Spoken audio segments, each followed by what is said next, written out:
Hello and welcome to Global Ideas, an initiative by Hong Kong Baptist University to bring some of the finest minds together who help us understand some of the complex challenges of our times. My name is Anilesh Kumar, and I am a PhD student in the Department of Journalism here at Hong Kong Baptist University. The theme for our talk series is what we are calling the deglobalization of global media. If you have been following our social media pages, you will know that in the previous episode of Global Ideas, we looked at the rise of the BBC, the role of BBC in establishing certain journalistic standards all over the world, but also some of its sharp criticisms. We also briefly touched upon the fragmentation of digital media platforms and the rise of many internets. In today's episode, we will expand on it. Now, there are very few non-English speaking countries in the world which have successfully launched an English language news channel operating 24/7 internationally with an aim to counter what many call the dominant Western media narrative. One such country is Russia. Russia has also been a proponent of curtailing the dominance of global tech giants, mostly based in the United States. So the question is, how do we understand the deglobalization of global media in the Russian context? And also, what is the role of countries like Russia, if any, in this wider deglobalization of global media? To help us navigate, we are extremely delighted to have someone with us who is considered an authority over the topic. We have with us Professor Elena Vartanova. Professor Elena Vartanova is Dean and Chair in Media Theory and Media Economics at the Faculty of Journalism, Lomonosov Moscow State University. She is a member of the Presidential Council on Russian Language. She is also the president of the Russian National Association of Mass Media Researchers. Her research focuses on Russian and foreign media systems, media economics and media management, digital divide and digital capital, media education, journalism and media studies in Russia in a global context, and media and conflict. Professor Vartanova is a member of International Media Management Academic Association and also the president of the National Association for Media Researchers. She has been associated with several prestigious academic journals and has over 200 research articles under her credit. Professor Vartanova, welcome to Global Ideas. Thank you for inviting me. This is a big honor for me to talk to you about such important trends of media studies. Thank you. And we also have Professor Daya Tusu with us. Professor Tusu is a renowned global scholar of international communication. He is widely known for his extensive publications in the field of communication. He is the founder and managing editor of the Sage journal Global Media and Communications. He has authored or edited 20 books. Professor Tusu has been a distinguished visiting professor and inaugural Disney chair at Schwarzman College, Tsinghua University, Beijing, and currently teaches at Hong Kong Baptist University. Professor Tusu, welcome to Global Ideas. Thank you. And finally, last but not the least, we have Mr. Vincent Wong with us. Mr. Wong is a former bureaucrat, currently doing his PhD at HKBU. He has over 25 years of industry experience and is a pioneer in promoting solution journalism in Asia. Vincent has an MBA and LLB from the University of Cambridge and Imperial College in London. Welcome, Vincent, to Global Ideas, our own discussion series. All right, so let me go to our guest in Russia, Professor Vartanova. Let me start by asking you this. Do you think that we are entering into a period of deglobalization, also thanks to what is called the new Cold War? And also in the context of media and communication, do you think there is this trend of deglobalization, the rise of many media platforms, which are eager to put out their own narratives in the wider global context that we are witnessing these days? How would you respond, Professor Vartanova? Over to you. Thank you for such a substantial and I would say very important question. And perhaps this would be the topic for a particular monograph.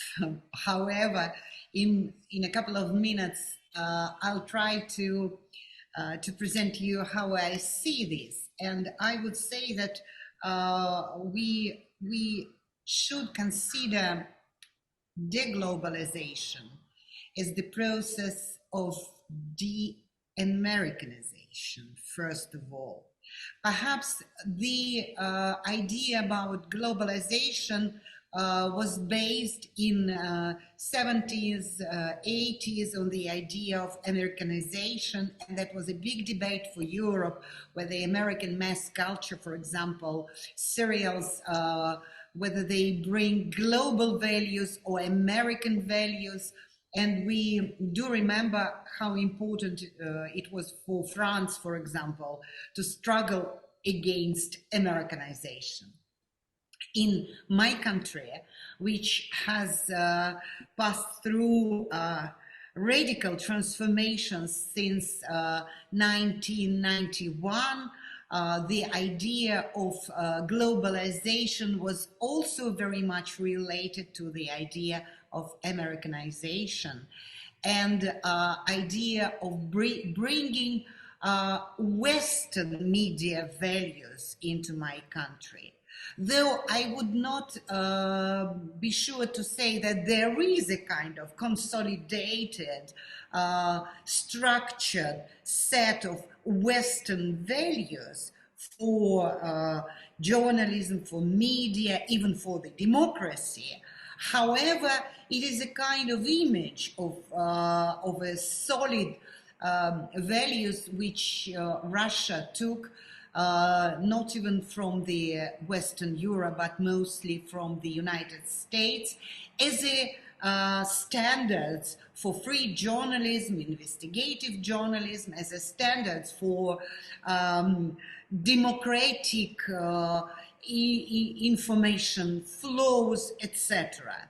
So for many regions, and in my view, for post-Soviet Russia, the globalization was strongly linked to the idea of Americanization.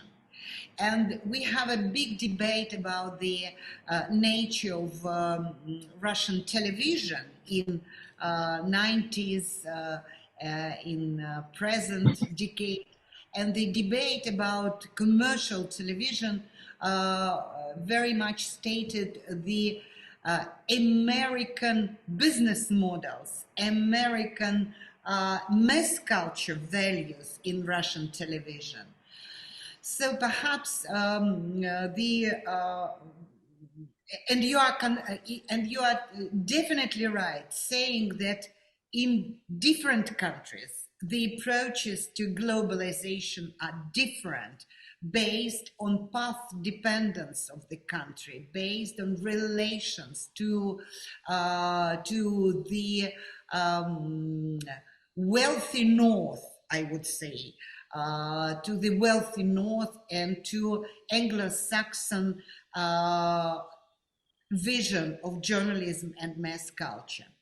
And perhaps in my country, we definitely entered the deglobalization process, though we did not realize this already in the beginning of the 21st century. It was clear that we are entering this kind of deglobalization. However, it was promoted the rise of the national culture. The Russian language is a language of mass media and language of serials, but language, of course, brought together a lot of traditional values, which, for example, became really very obvious when we take the struggle between traditional religious values and modernity. And in a way, it was that it was so firmly announced that we may say, yes, we started with the Cold War in terms of values, in terms of ideologies, not well structured, but in terms of, for example, religious ideologies, or ideologies which had the religious context. And we are entering more and more into this Cold War, as you call this.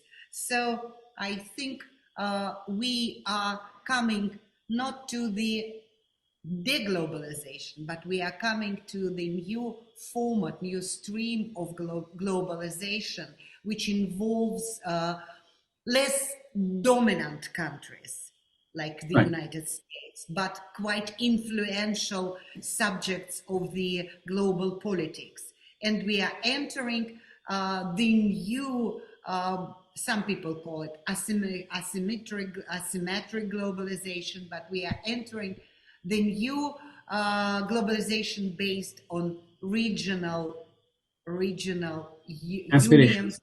All right. associations, I would say. Right. Like Professor Vartanova, hold even that thought because you raised so many important issues. There's so much to take in. And I would like to invite Professor Tusu to address some of those points because she's saying that deglobalization is essentially de-Americanization. She's also talking about the rise of regional media, regional language media. Perhaps in the Indian context, that would be the rise of vernacular media. How would you address? Do you agree with what Professor Vartanova is saying, Professor Tusu? Yes, thank you. I think the idea of de-Americanization is very interesting because and it's not just in the context of Russia. It's happening in many other parts of the world too. But I think I'll just take a step back and think of the earlier disruption in the globalization discourse, which was the 2007-2008 economic crisis, which then led to a concern in many countries, important capitals, Moscow, for instance, Beijing, New Delhi, etc., non-Western capitals, I should say, to suggest that the American model, the new liberal model of globalization, has its limits. So we need to think of alternatives. And as a result, the BRICS grouping came up. And Elena would vouch for it. We've been working on BRICS-related media and communication, aspects for some time. We were both involved in a project which was basically based in Finland, but Elena had a very important contribution representing the Russian stream in that. And BRICS, as we know, actually originally was a Russian idea. Right? Then it was appropriated by China for its own geopolitical reasons. But how do you see BRICS as a phenomena in relation to media and communication? Because it represents quite a lot of the world, and kind of countries which have had a more ambiguous, not to say complicated relationship with the West, whether it is China, India, Brazil, South Africa, for various reasons, historical, and Russia, of course. So given that now we talk about deglobalization, we're talking about decoupling, we're talking about de-Americanization, what role do you see for BRICS countries within that kind of discourse about de-Americanization or regionalization, as you mentioned? Thank you very much. I think this is, there are at least several important points which we should mention. Why BRICS is important per se, and why BRICS media studies are important for the academic field. And I would say that BRICS is important challenge and important alternative to the world order which we had after the Second World War. Of course, the Second World War and dollar as a center for financial order is now challenged by also monetary policy of BRICS. And BRICS is showing that regardless of traditional links between countries, though Russia and China are neighbors, but Brazil and India and China in a way neighbors, Brazil and South Africa are not neighbors, and this is a very dispersed association. And even for Russia and India, the distances matter. I would say it shows that countries, if they have the will, political will, and if they have, as Professor Tusu once mentioned or not once, many times in his writings, if they have the will for recognition at the global arena, these countries can provide an alternative way for the international collaboration. Though we don't have any particular legislative binding agreements, we have quite soft understanding of cooperation. We do want to say, we, the 5 countries, do want to say that we have the right for independent development, independent vision of the countries and global future. And in that sense, I think it is an important model. It is a new model of the 21st century. It is an important model of the global development. As for media studies, this is really very complicated issue because all these 5 countries have different vectors of development, have different IT policies, have different internet penetration, visions of traditional media or legacy media, etc. However, in my view, what is important is the role of the national through the language. And these countries, though, for example, in India, English is one of the state languages, but for these countries, the national languages, and India is a brilliant example how English can be paralleled in media policies by the native languages of the nations. It is a kind of multinational approach. The language shows that that countries have to work using the traditional cultures based on linguistic policies, based on linguistic particularities. This is the first thing to say, that the world is not English language world. It shows that national languages, ethnic languages are important. Another thing which these countries say provide or prove is that we all have the right to the particular way of dealing with journalism and media. Journalism in China is not similar to journalism in Russia, in Brazil, but these are journalisms which has national context and national content. And this is important. This is not the journalism to copy the American articles, the American models, the American work with sources, or even the philosophy. I would say that philosophy of journalism in these countries is a bit different. So, as I said, within BRICS, there are different models. And one model is Russia-China, strong relations with the state. Another model is India, Brazil, South Africa, which in a way links to more freedom of speech principle. However, in all these 5 countries, journalism has been trying to demonstrate itself as a national creature, and this is important. Right. May I invite Vincent on the stage?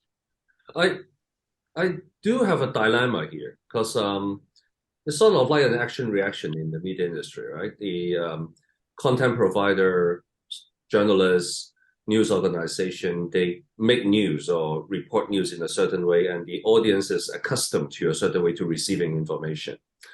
So when we talked about deglobalization or de-Americanization, are we talking about different ways of doing news? But in different way of doing news, how can we be more effective in promoting a distinctive viewpoint in comparison with the existing globalized media? Or in other words, how global is the Russian media, Professor? Good question. And when we talk about globalization as a process with its clear content, of course, we missed one important agent of globalization, and this is digital technology. True. Though technology could not be considered as an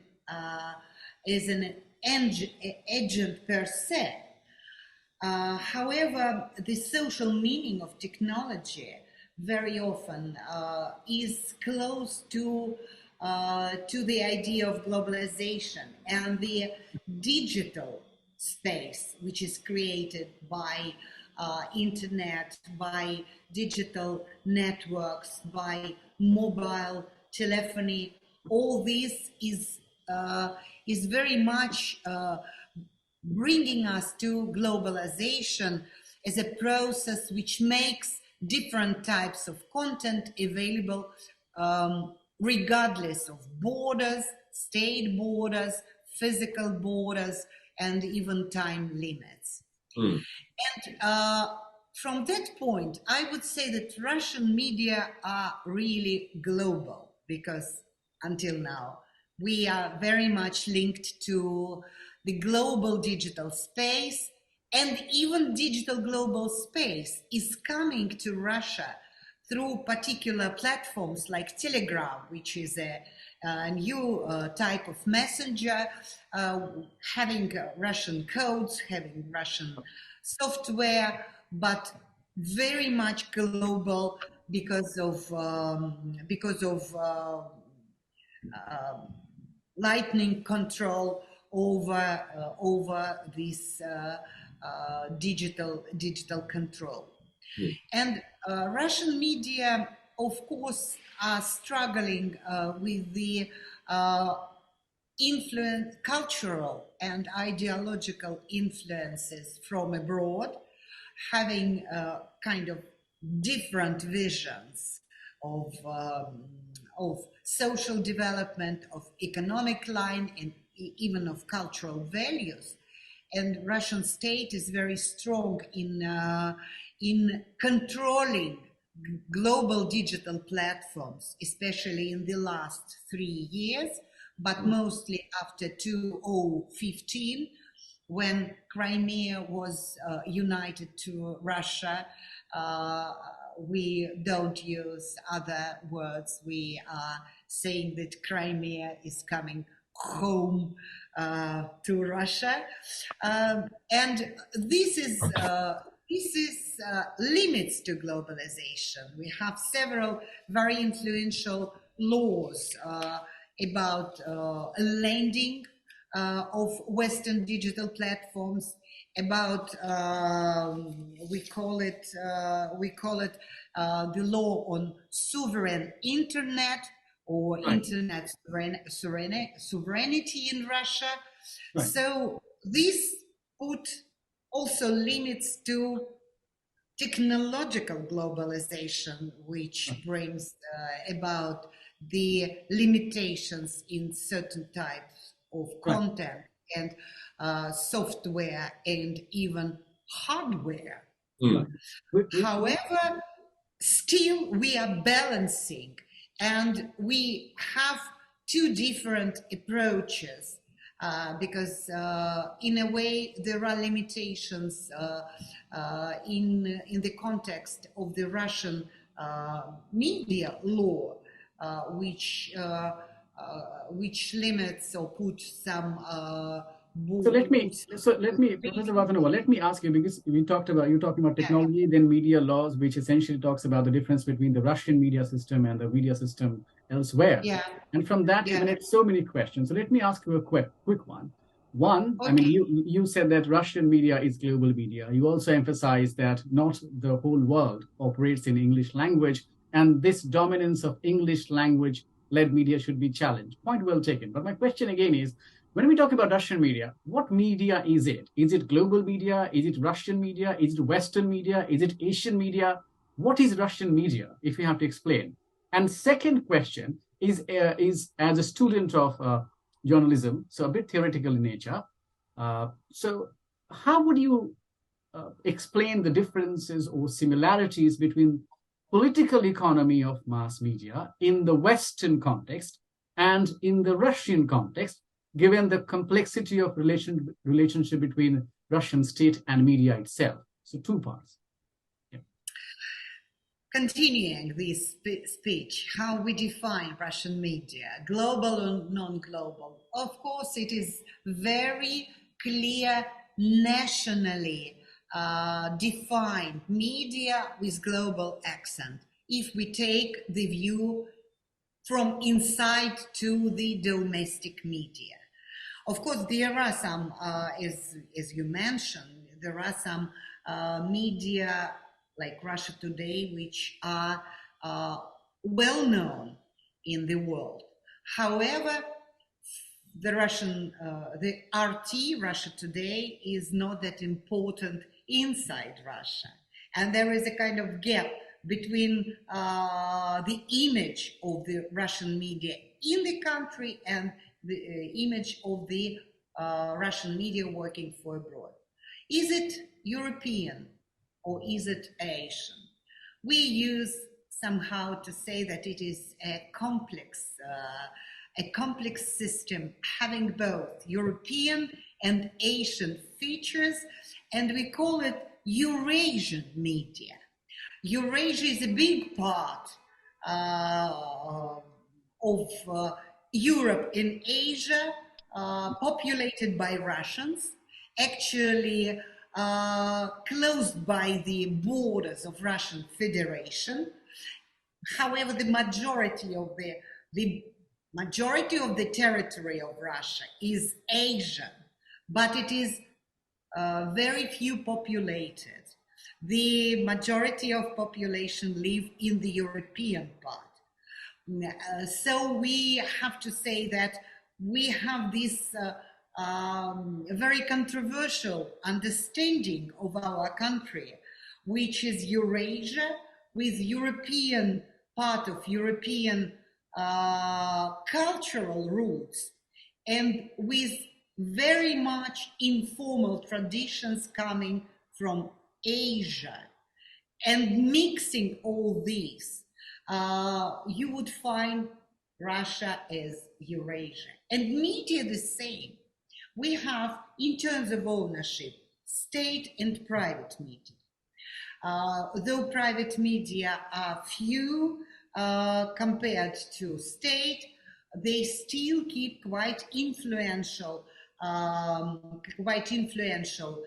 effect on the media, in the media system, and that would be true especially for the entertainment media.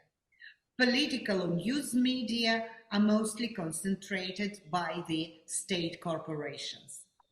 This duality could be also shown in the business models, because even the state media owned by the state and even financed by the state, subsidized by the state, they are targeting at advertising-based model, and they are acting as the private media struggling for advertising.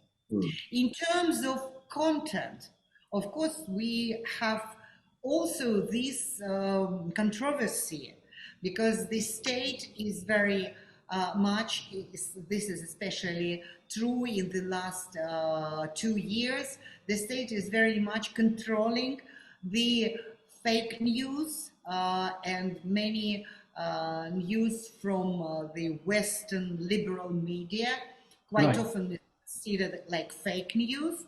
However, I have to state that really those media who are now marked as foreign agents and legally are not permitted to work in the country, they are not very they are not also high quality media, Right, unfortunately. but if I may interject here, let's draw our attention outside Russia rather than within Russia, because it's all Yeah. about deglobalization, and our theme is, how do we understand the contribution or the role of Russia in the deglobalization discussion or the trend that we are witnessing. If I may invite Professor Thusu, because Professor Vartanova talked about Russia today, but today it's also banned in some of the most prominent countries in the world. What is your take on that, Professor Thusu, and if you can take it further? Thank you. It's a very interesting case because RT, as it is called now, is perhaps still the most widely watched television 24/7 network on YouTube, although now it's not available. And you have to ask, why is there interest in what RT is putting out there? Right? Its motto is question more. Questioning what? Questioning the dominant narrative of largely coming from the United States. So it's interesting that the most liberal part of the globe, namely European Union, has banned it. Even the website is difficult to access. I was in London in the summer and I could not access it. I can access it here in Hong Kong, but I couldn't access it in London or in Paris. I was there for ICA. So it's interesting that, RT has become and I think RT is without doubt the most prominent Russian presence in the global media space. And it is, of course, one might have, arguments about how good its journalism is, but there's no doubt that it is providing a distinct perspective on global affairs. So I was really interested in what you said, Elena, about RT. You said that people within Russia don't care for it very much. It's not intended for them. You could say the same thing about Voice of America, right? Many Americans don't know what Voice of America is, because Voice of America is not for them; it's for the global, audience. So my question to Elena is, how is this received in Moscow? The fact that the most liberal, pluralistic, freedom-loving media system has actually banned it, and there is no serious discussion about the fact that they're depriving their population of an alternative perspective, especially at a time when Russia is now seen as the greatest threat to the world that we know of. Of course, Russia today, for many years, was kind of English, then German and Arab language, and French. and French channel. And in recent 5 years, there was a structural reorganization of the company which owned Russia Today, and today it is all combined under the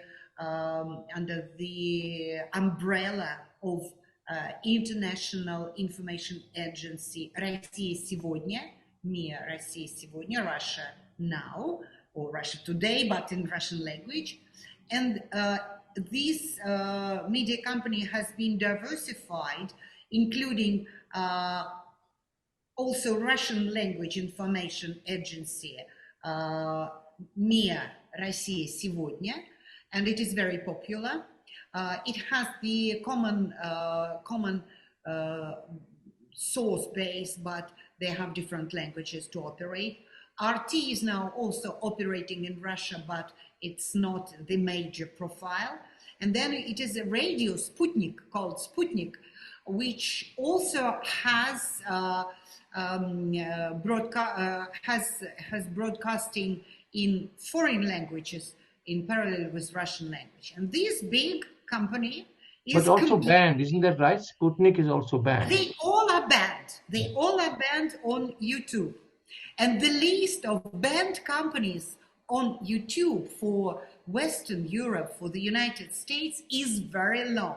These are traditional broadcasters, leading broadcasters, the first channel,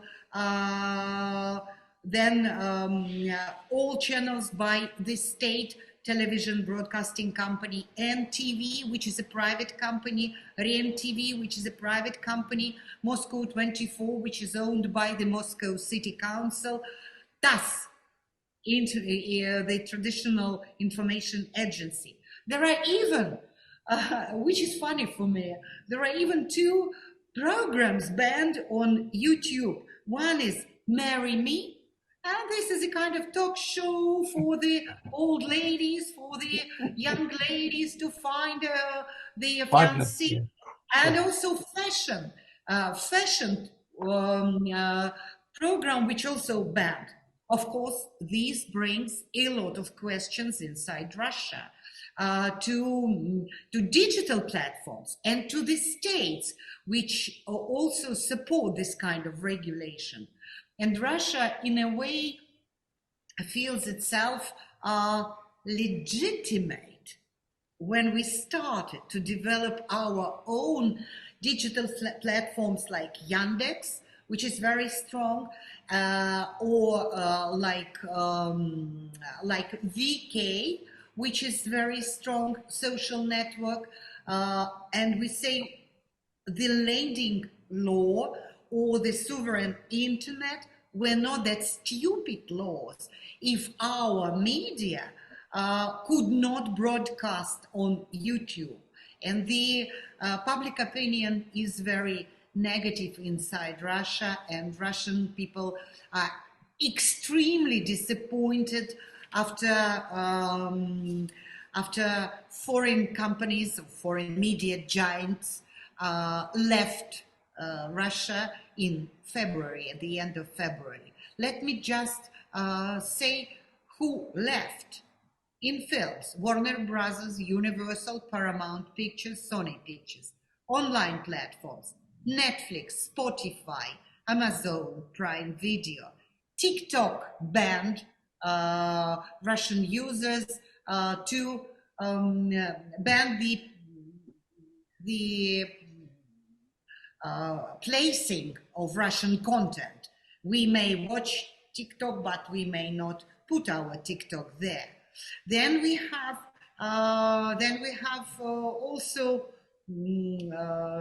other bans in game industry, in online shops, etc. So you want to know how Russians are dealing with this.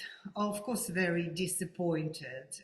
Of course, we understand the political motivations of the Western countries, but on the other hand, Russians say that we have to develop our national resources. Right. And so on that note, let me invite Vincent, because if news organizations are being banned, the question is, where do we get objective information from, isn't it, Vincent? Yeah, I think the professor earlier mentioned that when we talk about deglobalization and the Russian media, we have to look at the technology, right?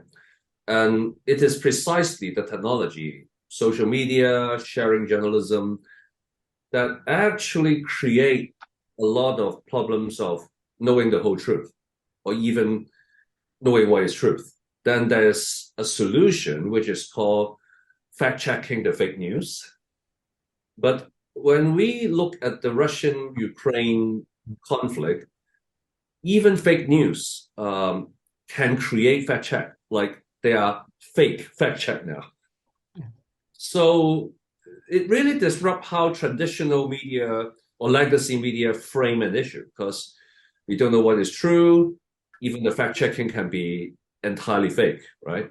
So how do you see the future of legacy media, particularly during and perhaps after the Russian-Ukraine conflict? What will be changed? How should we perceive truth after all these changes? We have several important consequences of the psychological war between Russia and Ukraine, and I would say more broadly between Russia and America Americanized global media. Yep. Let me put it like this. And I would say that the future of technology is very promising. Everybody today use Telegram. At least Russian intellectuals use Telegram as a platform, not only for communication, which is secure. People think it is secure, it should not be interrupted, but it is also the platform where we have a lot of blogs and the presence of legacy media. What do we mean by legacy media? Of course, in Russia, we are not speaking about the big and promising future of print newspaper brand, but newspaper brand existing in the digital environment. For instance, business daily Kommersant existing in Telegram with its kind of news wire, with its permanent news, is very important. So we speak about brand, and this brings us to the idea of responsible institutionalized media in the digital environment. So presence of legacy media in the digital environment is important. Of course, media are regulated in Russia, and there are many regulations and they are getting tough, and this is clear because of the situation in which we exist. We should remember the similar situations where Pentagon had particular rules for the Iraqi war, or military departments has different restrictions. However, I do believe that legacy media, though they are controlled, they provide with more reliable information than non-institutionalized. And in my country, we have a clear border or a clear division between institutionalized, which has the permission of Roskomnadzor, special communication regulator, which provides with licenses to broadcast or to media, institutionalized media. They have obligations, but also they have some benefits in terms of taxes, in terms of access to close information, and non-institutionalized. We had this kind of samizdat media in the Soviet time where they were not permitted. So this is a clear border. However, of course, regulations are getting tougher. Professor Tusu. Just to continue on this thought about the pressing story, news story, which has been there since February, which is the war or military operation, as your government calls it. It's interesting that the narrative that the world is getting is mostly coming out of the Ukrainian side. The Russian counter-narrative doesn't seem to be reaching a wider audience. And despite that, the UN resolutions, especially in the General Assembly, have shown that there's a sizable number of the countries who have a much more nuanced or neutral view on this European conflict in Africa, in parts of Asia, etc. So do you think there is a problem in the way the Russians are able to tell their version of the story as against Ukraine, which of course has friends in New York and London and Brussels, and I could go on, the list is very long. But is there an issue with Russia not being able to tell its version of story? And it's not just about banning of RT, which might be effective, but what is Russia doing to tell its story to China, to Brazil, to Africa, right? So is there a gap there, which sort of relates to what Vincent was asking you earlier about the global media, the Russian global media?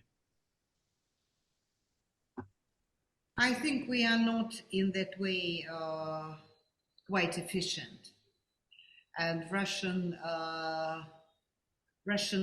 way to tell the story from the backgrounds and with the details after 2014 when Donbass was bombed and when Russian language was suppressed there and when Russian culture was suppressed there, including all Ukraine, of course, where Russia was a kind of ban for all. Ukraine was called in my country anti-Russia, and that was true. I do believe that we have to be more efficient in that way in English language as well. And of course, this story is very complicated. And like many things in Russia, it has historical roots. And it has the roots even longer than the Soviet Union. Even Imperial Russia and imperials had developed a lot the territories where today Ukraine is, and these territories which we call newly united, new territories which are now developed by Russia by investment of money. Of course, I do believe that we have to speak more, but we are not allowed it. And Russians, even in academic communication, are not allowed it to international conferences in Europe. We are excluded from ECREA, you understand, only because we are professors of the Russian State University. And that is something which we cannot do with. I am dean. I understand that my position is very high. I'm not professor, I'm dean, and that I might be considered in this package of those who are unwishable to Europe, which sounds, I would say, completely impossible for me. But there are younger scholars who we don't have private universities in Russia.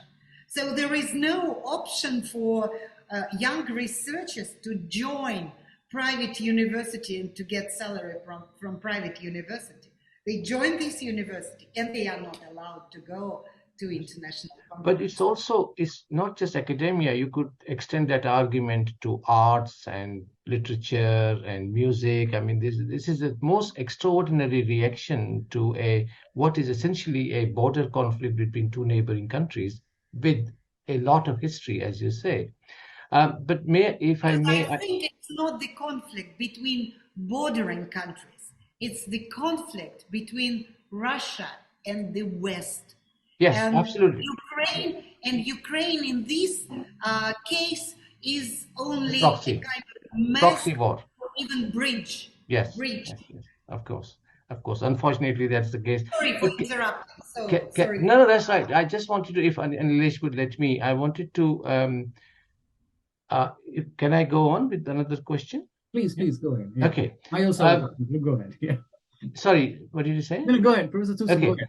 I was going to ask a question about the Russian internet because it's been referred to it quite a lot from the very beginning that technology is fundamental to the process of globalization. So if we are moving to a phase of deglobalization, of fragmentation, there seems to be, very broadly speaking, two models of the internet. One is supposed to be free, market-driven, owned by mostly companies in California. And you have the Chinese version, totally state-controlled internet with both hardware and software, which is indigenous, which is Chinese. All the platforms they use are Chinese. So you mentioned some of the Russian platforms too. Telegram, of course, is now not just Russian, it's global, although its owners, I don't think they're in Russia, they're in the UAE or somewhere. Wasn't there some problem with them operating in Russia? But where does Russian internet, if there is such an entity, where does it fit between these two kind of extremes, right? Totally open and totally closed. And Professor Vartanova, can I quickly add something to that? Because also in 2019, I think Russia is actually one of the first countries to have a law, which is to ensure the digital sovereignty, that the data stays within Russia. Like having it with a proper law, not just discussion. Not many countries have been able to do that. So yeah, please go ahead. Yes. So Eurasia, between, we are somehow in between total openness and total closeness. We are developing a lot of digital services, and we are moving from YouTube to RootTube. RootTube, yes. Is a new platform to accommodate Russian language content or friendly content of other producers in other languages. Of course, Russian internet would be empty if there would be no content in Russian language, and so there is a boom in video streaming and music streaming in last 8 months. The revenues for Russian music services operated by Yandex, but also by the largest bank, is called Sberbank, Sber Music. They are growing to 20-25% during these 8 months. Russian serials, because Russian cinema is an important part of the Russian soft power. It is not that much entertaining, it's more reflecting, but with the division of this,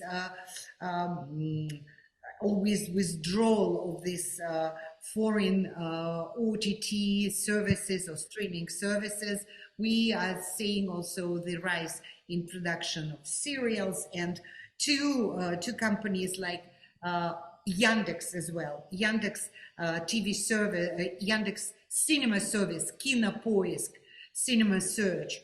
Also 2 private companies, Eevee and Wink. They are providing growing number of content. And as I told you, all media, all legacy media are considering their presence on the Russian internet. What is Russian internet? It is more or less open to Russian content producers and Russian services, excluding those which are labeled like foreign agents, etc. And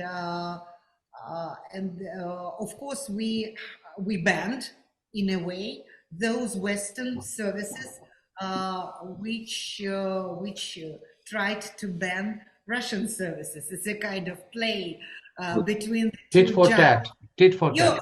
You ban us, we ban you. Yes. And Euronews, Google News, Twitter, Facebook, Instagram were banned. Considering their anti-Russian content, which comes perhaps from Ukraine, as I understand. In our but Elena, you would remember at the beginning of this conflict, Meta said that we will allow our space to be used for anti-Russian statements. They won't moderate them. They were very open, violating their own guidelines. Yeah.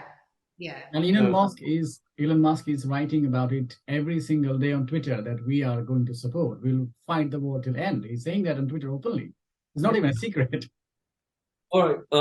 Our series is called Global Ideas. So let me ask the Dean for some food for thoughts. So what will be called the global media? How should we envision it? The term or the phrase global media, like 10 years from now, like still American oriented, Eurasian, or a BRICS network? How do you see it? It's a very good question.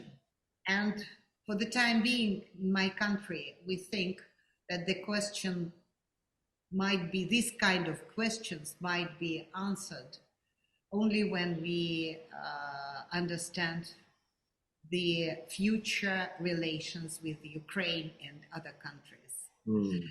And being optimist, I am optimist.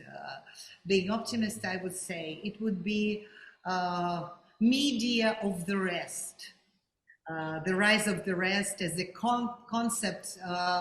concept which helps us to understand the global development. So the media of those rest which is rising now, this would be important. Media in different languages with different cultures, media having respect to each other, to other countries.